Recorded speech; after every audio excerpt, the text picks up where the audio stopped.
खलीलुर रहमान कमर साहब की जो स्टोरी है, अभी जो गैंग की तरफ से भी जो मुख्तलिफ मीडिया हाउसेस भी रिपोर्ट कर रहे हैं, वो कह रहे हैं जी हमारे पास ऐसी वीडियोज़ हैं कि उनको अगर वायरल कर दिया जाए तो खलील साहब तो कहीं भी मुँह शक्ल दिखाने के काबिल नहीं रहेंगे। आपके पास फैक्चुअल इन्फॉर्मेशन है इस सारे केस की? मेरे पास, क्योंकि मैं इसका इन्वेस्टिगेशन ऑफिसर नहीं हूँ, मेरे पास भी वही इन्फॉर्मेशन है जो आपके पास है। लेकिन फिर भी चीज़ों को लेकिन अच्छे से समझ सकते हैं मेरा आप। थोड़ा-सा ताल्लुक है खलील साहब के साथ हुँ, ज़ाती तौर पे। वो इसलिए मुझे इसकी इन्फॉर्मेशन ज़रूर है कि कोई वीडियो-शीडियो नहीं है और कोई वीडियो बनी नहीं है, उनका मकसद ये वीडियो वाली साइड पे वो जल्दी कर गए। एक चीज़ जो मेरे इल्म में है, वो शायद खलील साहब भी उस पे ज़्यादा बात नहीं कर सके कि 12 बजे इन्होंने जाना था, रात के। को पौने 12 बजे से इनका प्रोग्राम बन रहा था जाने का। घर में उनकी आदत है कि हम भी जब भी खलील साहब के घर गए हैं, रात के कोई 1-2 बजे ही गए हैं।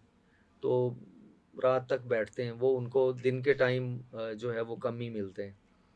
तो वो 12 बजे अगर चले जाते, मेरे ख़्याल से तो उनके साथ बहुत बुरा होना था। वो अच्छा अल्लाह की तरफ से हुआ, को रब की मेहरबानी है उस बंदे के ऊपर इस हवाले से कि ये 12 बजे नहीं चले गए रात को, वरना बहुत बुरा होना था। वो थक गए थे बंदे 5 बजे तक इंतज़ार कर के। लेकिन खलील साहब भी तो चैटिंग करते रहे, वो भी तो बातचीत करते रहे, जो बाद में चैट सामने आई, फिर वो अपनी मर्ज़ी से अच्छा, मिलने के एक लिए चीज़, चले गए और फिर उसके बाद जो है वो आप कह रहे हैं कि आप भी तो आपकी भी तो मर्ज़ी शामिल थी ना, आप क्यों गए? देखिए मैं भी तो यहाँ पे आया हूँ ना, हुँ, मैं आपको बुला सकता था कि मेरे घर आ जाएँ। हुँ, मैं पॉडकास्ट करता हूँ, मुझे 8 बजे भी, रात को 10 बजे भी। अभी इसके बाद एक और दोस्त ने बुलाया है, वो भी मीडिया से हैं। मैं, मेरा ख़्याल है 8 साढ़े 8 वहाँ पे पहुँच सकूँगा। हुँ, अच्छा, वो हो सकता है आगे फीमेल हो। देखिए, ये प्रोफ़ेशनल लोग जो होते हैं ना, उनका और एक आम आदमी का बड़ा फ़र्क होता है। हुँ, मैं आपको बताऊँ फ़र्क इस तरह से कि अगर एक लड़का या लड़की को-एजुकेशन में पढ़े हैं ना, वो लड़की और लड़के को किसी और नज़र से एक-दूसरे को देखेंगे। हुँ, वो जब मैं लिया से आया था, तो मुझे अंदाज़ा नहीं था कि लड़की के साथ प्रोफ़ेशनल बिहेवियर में लड़की को हमने वैसे ही समझना है जैसे वो लड़का है।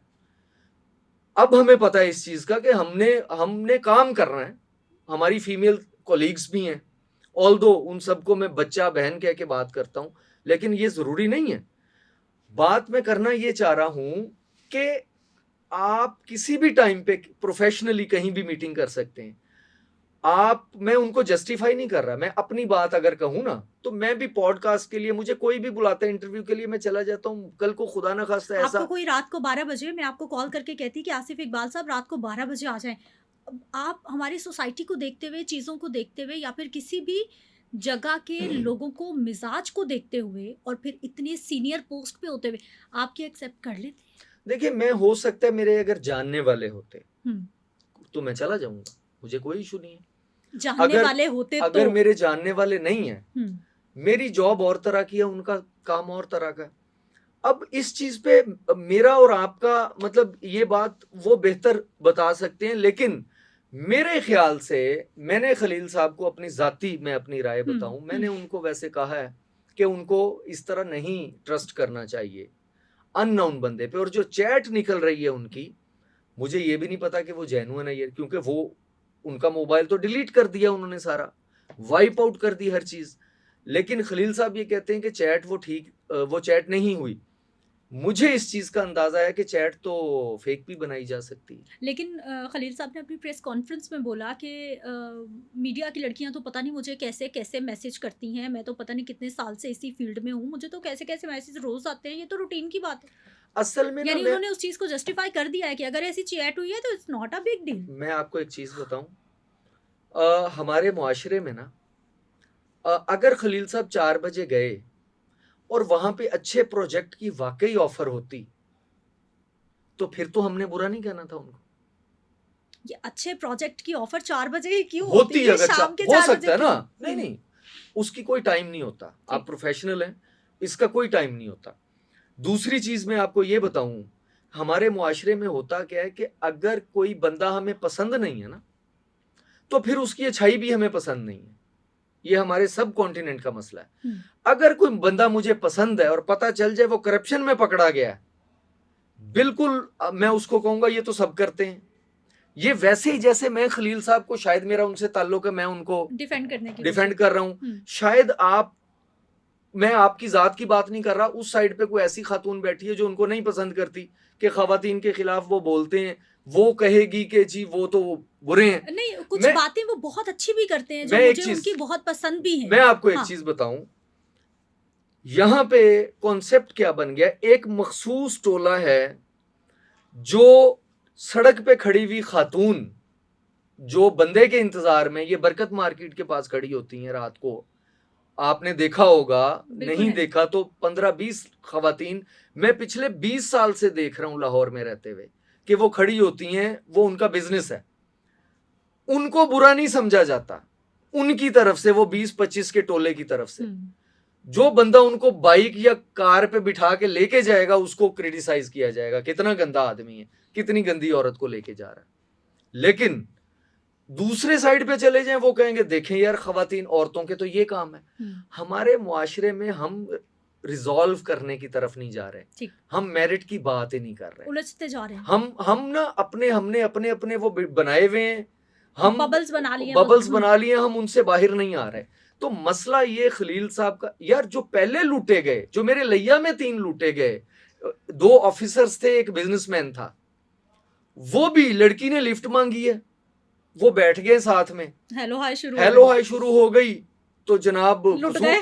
अब कसूर दोनों का है, मैं उनको मेरा यही पॉइंट है, दोनों का यही पॉइंट है कि कसूर दोनों का है। वो अपनी मर्जी से गए हैं, किसी ने उनको नहीं उठाया, किसी ने गन पॉइंट पे नहीं उठाया, बिल्कुल ठीक।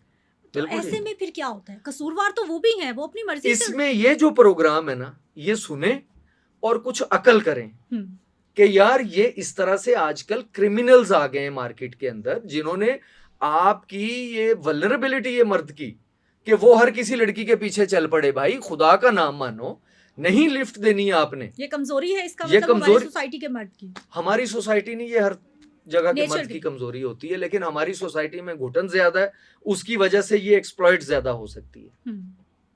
यानी इसका मतलब है कि अब मर्दों के लिए स्पेशली आपका पैगाम है कि आप भी जरा बच के इंसान बने। इख्तिताम क्या होने वाला है स्टोरी का, क्या सजा होती है, क्या जुर्माना होता है, कितनी देर तक केसेस चलते हैं? क्योंकि खलील साहब का एक इन्फ्लुएंस तो है, एक आम शख्स की ये स्टोरी होती तो शायद उस तरह से इस केस को ना लिया जाता, लेकिन इन्फ्लुएंस तो है। क्या इख्तिताम देख रहे हैं, क्या होने वाला है? आप इस चीज में उस बंदे की हिम्मत को दाद नहीं देती कि वो बंदा अपना पूरा करियर स्टेक पे लगा के, और उसने जाके कंप्लेंट की, चुप भी तो रह सकता था, पैसे भी तो दे सकता था, किसी और तरह से भी मैनेज कर सकता था, ये एलिमेंट भी हम देख सकते हैं। लेकिन ये स्टोरी सुना गया कि 4-5 दिन पहले की थी और उन्होंने 4-5 दिन बाद, ऐसा हुआ? मैं इस तरह के लोगों को और को भी देखा, जिस तरह का ये कि फायर किया गया आंखों पे पट्टी बांध के और मार देना है, इसको गोली मारो, कलमा पढ़ लो, ये चीजें तो फैक्ट हैं और वो बंदे माने भी हैं। अभी इस तरह का इंसिडेंट किसी और के साथ हुआ होता ना, शायद उसको महीना होश ही ना आता, इतना बंदा डर जाता है। हमने ऐसे लोग देखे जो कांप रहे होते हैं खड़े, जो थोड़ा सा उनको कोई ऐसी चीज आ जाए, कुछ आप देख ले, रोड पे एक्सीडेंट हो जाए किसी का, बंदे से गलती हो जाती है, वो बेचारा कांपने लग जाता है कि मेरे से पता नहीं क्या हो गया। ये पर्सनैलिटी टू पर्सनैलिटी मैटर करता है। तो खलील साहब का जो मैटर है, बहरहाल आगे सीआईए के पास है, वो सही, फैसल शरीफ जो हैं बहुत कॉम्पिटेंट डीएसपी जो सीआईए हैं, वो हमारे एफआईए में भी रहे हैं, बहुत कॉम्पिटेंट आदमी है, वो बहुत कॉम्पिटेंट ऑफिसर हैं, वो इसको, मेरा ख्याल है कि वो मेरिट होगा जो बाहर आएगा, अभी होगा ये, अभी देख लेना आप, इसमें और गंद पड़ेगा इस केस के अंदर। अच्छा। अभी जो 2-3 लोग अरेस्ट नहीं हुए, वो प्री अरेस्ट करा के लॉयर्स हायर करेंगे, अदालतों से जाके अपनी बेल के लिए वो करेंगे, तो वो फिर वोकला के जब हाथ में आएगा, अब जाहिर है उसको डिफेंस के लिए उससे खलील साहब के ऊपर और कीचड़ उछाला जाएगा ताकि वो डिफेंसिव हो, तो अभी इसमें बड़ा गंद उछलेगा, आप देख लीजिएगा, मेरी ये प्रेडिक्शन है, मुझे पता नहीं है, होता आमतौर पे जो पुराने केसेस मैंने इसी तरह के देखे हैं, अगवा के या सोशल मीडिया पे हरासमेंट के, उनमें यही होता आया।